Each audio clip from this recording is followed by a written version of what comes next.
Hi, friends. Welcome to another episode of Running with Alicia. I'm Alicia, a doubly certified run coach, here to teach you some things about running.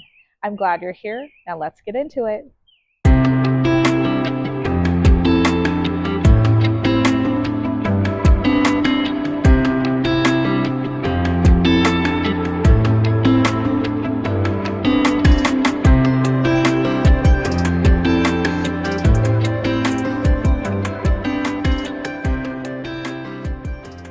Hi, friends. On today's episode, we're going to talk about what to wear for different types of temperatures. We're going to talk about everything 80 degrees and above, all the way down to freezing. I do want to note that all the temperatures I talk about today are going to be listed in Fahrenheit rather than Celsius. I hope you enjoy. Let's get into it. All right, let's start with the 80 degrees and above temperatures. So you want to make sure that you are wearing moisture wicking fabric that is flowy and that is light colors. If you're able to go out before sunrise, that's great because the sun won't be up and the temperatures will be a little bit lower. If not, try and make sure that you have that hydration with you no matter what amount of miles that you're doing. You also want to make sure to protect yourself. So grabbing a hat, grabbing some sunscreen, and even those sunglasses to protect your eyes.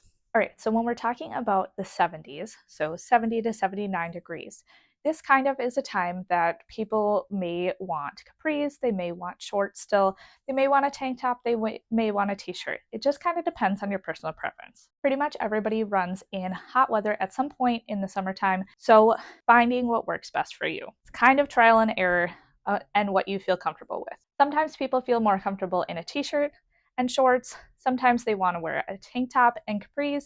It just kind of depends. During the 70s, you may want capris that have a mesh layer, so you're getting a little bit more airflow if you're going to choose that route. Still make sure to grab that hydration and protect yourself from the sun. All right, when talking about temperatures 60 degrees and below, there's going to be a lot of different variables. It's going to depend on where you live, if it normally gets cold, if you have four seasons or not, what the dew point is, if there's wind, if there's rain. There's a lot of different variables. For the purpose of this video, I'm talking about areas that have four seasons. So going from really hot in the summer all the way to below freezing in the winter time. If you're in an area that doesn't always get cold, you may want to look at what I'm recommending for colder weather than what it actually is where you are. Because if your body's not used to cold, you may feel way colder than other areas. To someone like me who's in the Midwest, 60 degrees, I'm still going to wear a t-shirt and capris. I may even wear a tank top and shorts depending on if it's sunny outside, or a t-shirt and shorts. It just kind of depends on the day. All right, let's talk about the 50s. No matter where you are, you're probably going to start feeling pretty cold in 50-degree weather.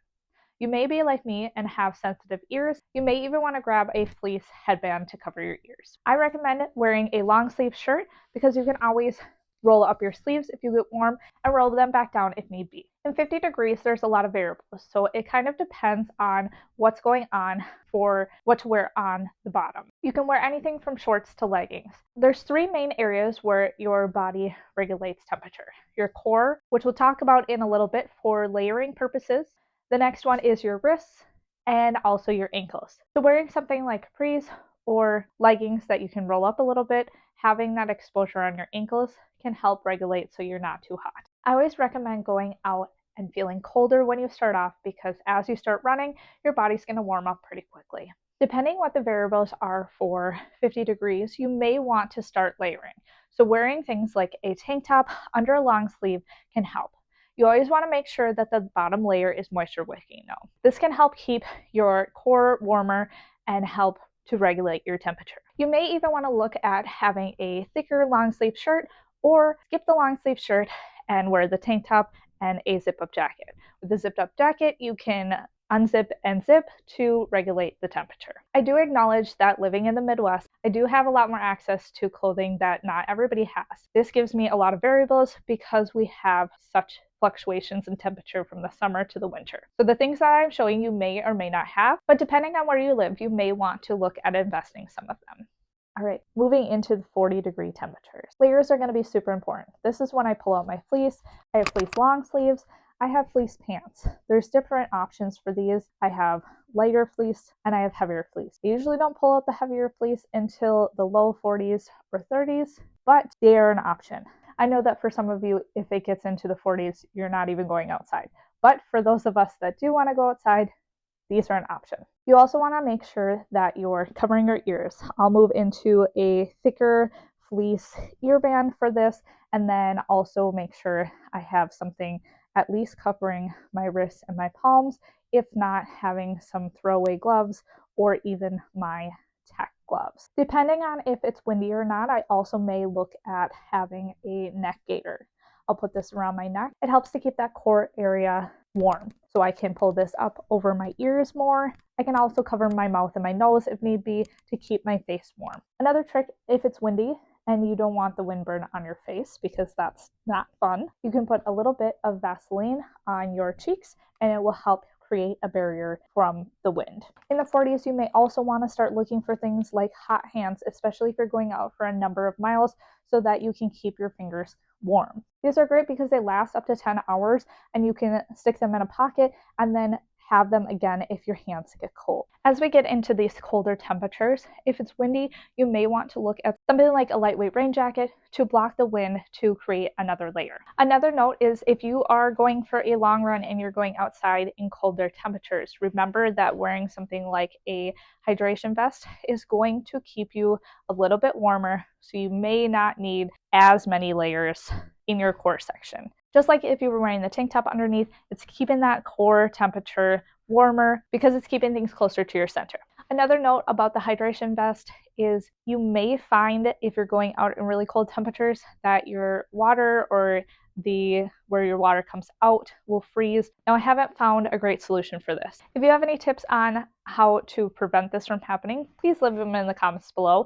I'm sure anybody else that's watching this video that's going to be running in cold temperatures would greatly appreciate it. Gels, they can also get really hard. I personally use Honey Stinger, and being honey, the colder it gets, the harder it gets. So what I like to do is take it out of my running vest and put it into a pocket so it's close to my core and keeps it a warmer temperature. So I just take one out at a time and keep it in that warmer location. You can also, if you're a female, stick it in your sports bra. This will keep it to be a little bit warmer. If you don't have any of those options, you can always just keep it in your glove or keep it in your hand, and this will keep it a better consistency when you want fuel. All right, let's move into the really cold temperatures, the 30 and below. All right, so moving into those really, really cold temperatures. So this is something I would typically wear if it is 30s and below. I always make sure to look at the feels like temperature rather than the actual temperature, because it may say that it's 50 degrees outside but feels like 35. You're gonna want to dress warmer than you would for 50. So I have on a tank top, a thicker long sleeve shirt, a hybrid jacket. So this is actually a Run Disney jacket. It's holding in that temperature because it's tighter to my skin. I also have on a neck gaiter, a fleece earband, and a very cozy hat. I'm going to show you really quick what I do with the neck gaiter, especially when it's these really, really cold temperatures to keep warmer. So I actually pull it up over my nose and up towards my head.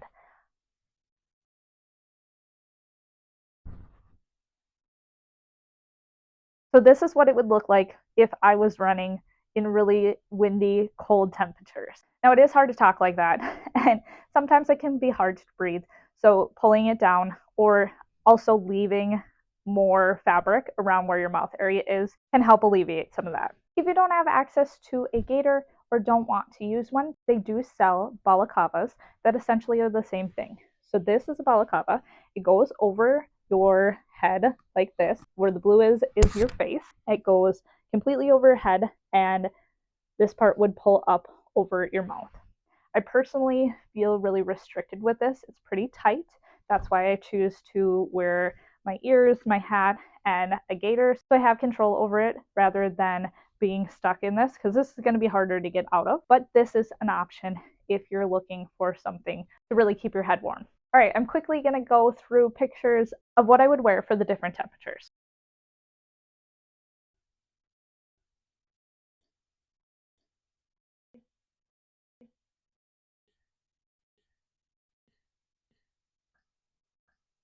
I hope this video helped you learn a little bit more about what you might want to wear during certain temperatures.